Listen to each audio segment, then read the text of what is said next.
Baguio City Mayor Benjamin Magalong claims he has a list of lawmakers involved in anomalous flood control projects, alleging that some of them profit from projects they themselves are pushing.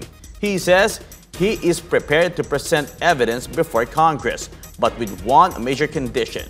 Let's find out on Jason Rubrico's report.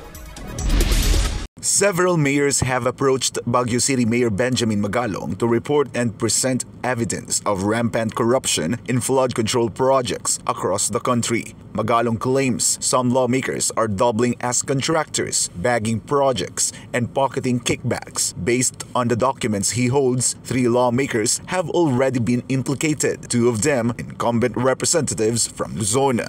Itong mga mambabatas, nagpapalitan din sila ng mga best practices nila kung paano lalo sila makapandaya. So, ito ay nangyayari na. Matagal na nangyayari ito. At lalong tumindi itong kanato for the past 3 years.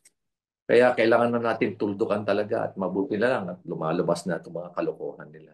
Magalong believes that there are more than just 3 lawmakers engaged in these activities. The way I see it, and from the information that I'm getting from the other mayors, it's all over the country. Hindi to focus lang sa isang lugar, sa isang island. Major island natin. It's pervasive. It's all over the country. Ganyan katindi itong nangyaring corruption dito. Kaya siguro hindi na nakati si Presidente. Kaya sumigaw na siya na mahiya kayo. Pero unfortunately, marami pa rin manhid. Kalus, no?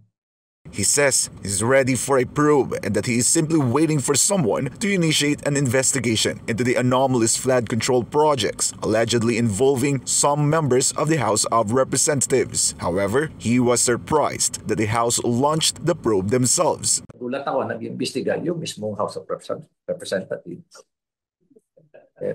Para mong sinabi na yung kriminal, o imbestigahan mo na lang yung sarili mo at alamin mo paano mga krimen ang ginawa mo.